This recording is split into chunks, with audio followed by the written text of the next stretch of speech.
So today we're going to talk about the main fears, the main obstacles that are in the way of connecting, connecting to our pure voice, our true voice. I don't really have a good name for it that I like, but just connecting to our voice to the fullest extent possible, to the most aligned, to the least inhibited way possible. So in the voice healing system that I do, I don't use techniques. I don't really work, I don't really work with breathing too much. I don't work with breathing at all, actually. I don't work with techniques. In my own experience of my own singing, voice, creativity, and intuition blossoming, and in the way that I've been teaching others for some years now, I don't concentrate on those things. My belief through my own spiritual practices and through learning somatic therapy and practicing that approach to healing is that we know what's deep down inside. We know what's right. We know it feels good, we know it doesn't, and our own body has its own intelligence. That if we just learn to listen to it, if we just work with the things that are in the way of our body, of our deeper voice being heard, then we can access that deeper place. So with working with all these fears basically that are going to come up when we try to sing, when we work with those fears and work with them in a somatic way, and we tell ourselves new stories, then suddenly our voice changes. So it changes because of the thoughts, the thoughts we have change, the emotions we have change, our faith in ourselves, our confidence changes. And that's really what connects us deeply to our own musical intelligence and intuition, emotion. When you hear a singer that really, really moves you, it's not because they have the best technique, it's because they're connected to something deep inside. So working with this principle, that's how I teach voice healing, is that anybody can do it. I've worked with people that have no music experience, that are almost totally tone deaf, and if they just work with their own psychology and emotions and spiritual themes, their voice becomes more beautiful, their creativity unfolds, and it's basically how much you want to work with it, however sincere and how much energy you have to work with your voice. That's the limit that you can go. You don't need to have a perfect voice. I don't have a perfect voice. I have so many limitations to my voice that I thought, that made me self-conscious, that I didn't think I could teach. I didn't think I could make an impact on people. I just had this impulse, this spiritual energy, this impulse that just kept on saying, keep doing it, keep doing it, keep doing it. I didn't have any training. I had one voice lesson in my life, but somehow, I'm leading a lot of singing, and people are saying incredible things, and I'm having incredible experiences. Other people are having incredible experiences, and I'm supporting people to connect to their voice. So this system that I created, I really feel that it works. And with everybody, there's the same with myself, with everybody I've worked with, everybody I've talked to in my classes, my one-on-one students. It's the same, basically, the same 6 fears. Everybody has, no matter which culture you grow up in. If you're growing up in India, if you're growing up in the West, everybody has these same fears to one degree or another.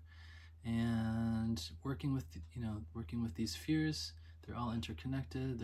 You kind of work with them all in a similar way. It's all, a somatic process of just kind of being with the fear, being with the sensation. You have to be, it helps to be in a safe environment. So with a teacher or in a safe group, and just working with that, letting that fear arise, observing it, letting the energy pass, continue to connect to the voice.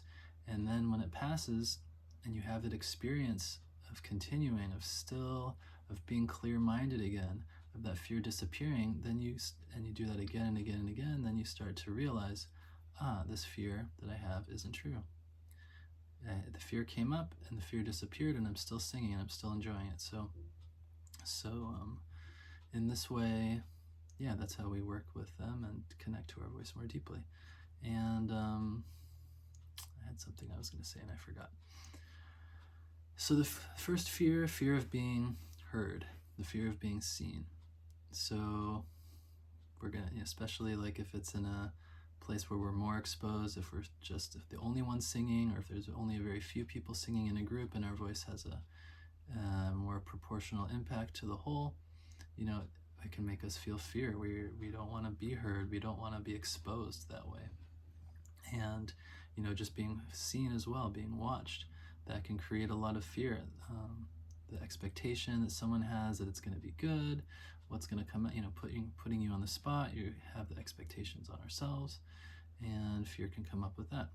So, and the next one, fear of being too much. So this is a really big one. It's, a topic that's I've heard in so many ways, a theme that I've heard in so many different places, especially with women, that are often cultured to minimize their expression, minimize their emotions, minimize their voice, to make themselves softer. So, and I've gone through this so much as well for whatever reason. Being a very sensitive person, I've been influenced by so many people's energies, and it's caused me in so many ways to diminish my expression. So getting comfortable. And when we get to that edge of, I'm going to be too much, that fear, that thought, that story starts to inhibit us, and we hold ourselves back. We don't see what's on the other side. We don't explore what's on the other side. So in the voice healing, the voice activation classes, I show we can be as much as we want, and we can also be thoughtful and considerate to see what impact it has. If we're, expressing a lot of anger in our voice or a lot of sadness in our voice, that may have an impact on other people. So it's, important to express, but it's also important to see the impact. Or also, are we dominating? And a lot of times we don't realize that we can just adjust, that we can go all the way. And, that doesn't mean we have to go all the way. If we're improvising with a bunch of other people, we don't have to go all the way the whole time and dominate everybody, unless that's our role, unless we're the leader. But we can, when it's that time, we can really give the fullness of our creativity and energy and expression, and it feels so good to do that. The full beauty, the full power. So fear of being too much. Then there's the fear of imperfection. Fear of imperfection. So this is basically perfectionism. And am I going to make a mistake? Am I going to do the wrong note? How am I going to sound? Am I going to sound bad? These are fears we can have. Am I going to live up to my own expectations? Is it going to be perfect? If we have an idea that we should be perfect all the time, it's going to really inhibit us. We're going to be restricted. We're not going to take chances. And also, not knowing what to do next. So especially when improvising, if we hop into a jam or hop into an improvisatory song, you don't know what's coming next. You're just totally in the void. And in the beginning, this can be very scary we need to develop that faith in ourselves, that confidence in ourselves, in order to really trust that we don't need to know what's next, to trust in our own creativity and in our own intuition. So then there's the fear of being with certain emotions. So this is a healing and psychological, emotional aspect. Like if I am afraid to be with my own fear or anger or sadness or agitation, if I have a real resistance to feeling that, there's no rules that say that when I'm singing, I am going to feel perfect all the time. When we're singing, we're still in life, and energy is moving, things are happening. We can feel any emotion while we're singing. And if we have a strong block to feeling a certain emotion, we're going to get very restricted. We're going to try to push it away.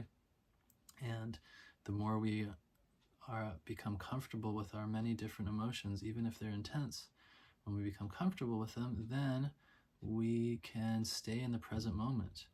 Stay in the present moment with whatever emotion we have, and then flow to the next emotion. Instead of saying, no, I'm going to be a singer and I'm going to push all my emotions down and I'm just going to sing this technique. That's not the way that I think that's a lot of how people are trained in classical music. They're trained to just do this, it sounds like this, and you don't take any consideration to your own emotions. But in the way I do it, this is a spiritual process. So, We are being directly in the moment, moment after moment after moment, with whatever is arising, and to allow that to flow allows us to stay connected to that deep part of ourself, and also to let it pass when it's not needed anymore. We don't need to stay with sad. When we're sad and we start singing, it can start to move. The energy can start to move, and then we can let it go, and we can be more easeful and even joyful. So also a fear that comes is the fear of being vulnerable, the fear of opening to, in front of others. So our voice tells everything. Our voice tells our exact state at all times. You can hear it in the voice, you can hear it in the quality of the energy. The voice doesn't lie. It's connected to ourselves so deeply. Hearing someone that loves you say "I love you" will be like the most beautiful thing to your ears, because that transmission of sincere love is carried through the words. And so those of us that are afraid to access these vulnerable parts, these parts of us where we were wounded or where we were exposed, where we can risk being hurt, some people have a difficult time to show those things. You're showing you're basically showing a vulnerable side of yourself, often just in front of strangers. It's not in a safe container with someone that you really, really trust. It can be anywhere, in public, just singing. So working with this fear of vulnerability. And I know when I first started, I had such an impulse to express what was there, that I didn't take, I overdid it. Basically, I gave myself a vulnerability afterburn, because I was like, no, I have to express this. And I just went for it all the way. And I just fried my nervous system, because I was too vulnerable in a situation where, I wasn't supported. I didn't have that level of deep, intimate support to have that much vulnerability when I was singing. And so I'd get really bad afterburn afterwards. And after doing it a few times, I started realizing, okay, I need to go more slowly. So it can be like a long process, but now I can really, it's different. So now I can really connect to this deep place, go so deep and all the way, and blast my heart open, connect to my emotions, that I wouldn't normally share with anybody, but do it during singing. But I can still feel the safety and protection in myself to access that, so that I'm not needing that support from others anymore. I can provide that for myself. So yeah, the fear of vulnerability and the fear of opening, when the voice can open us so much, it can connect us to parts of ourselves that we never experience during daily life. The depths of love, the depths of divinity, the depths of surrender and innocence and vulnerability. So we have to work with our nervous system carefully, and slowly we can increase this capacity to do it. And then the last one is, this is a really big one. This is, very relevant to the spiritual practice side of it, which is this fear of silence. Fear of silence and the fear of spaciousness. So in music, if we don't have silence, there's no depth. If we can't have the silence in ourselves as well, there's no depth. So if we're singing and we need to fill the void, we need to fill that silence over and over again, there's something that's missing. There's something that we're afraid of. And as we work with ourselves more, meditation helps for this, but also just practicing it, just being, trying to be with the sounds, breathe with it, really listen to, we can't just keep constantly making music. We need to have a bit of a pause and a rest, and allowing that spaciousness allows us to then see, to not overextend ourselves, to see what's there, to observe, to feel, and then to connect again from that place, instead of just constantly trying to continuously fill the space with sound. So that's a really big one too, that if being comfortable with space and silence will really enhance the depth of your expressions so much. Whether it's with the voice, whether it's with other instruments, just in life in general, I think it's the case. So these are the main fears. These are the main obstacles that will come in the way when we try to connect to our voice. Working with all of them as they arise. You can't just work them out in advance. This is an experience. It's not just, meditating on it and kind of will help, but it's how we react to it in the moment. How do we react to the story in the moment? How do we react to the sensation in the moment? Can we see it coming? Can we take a breath? Can we make some space? Can we tell our mind a different story than it's reflexively coming up with as we experience these things?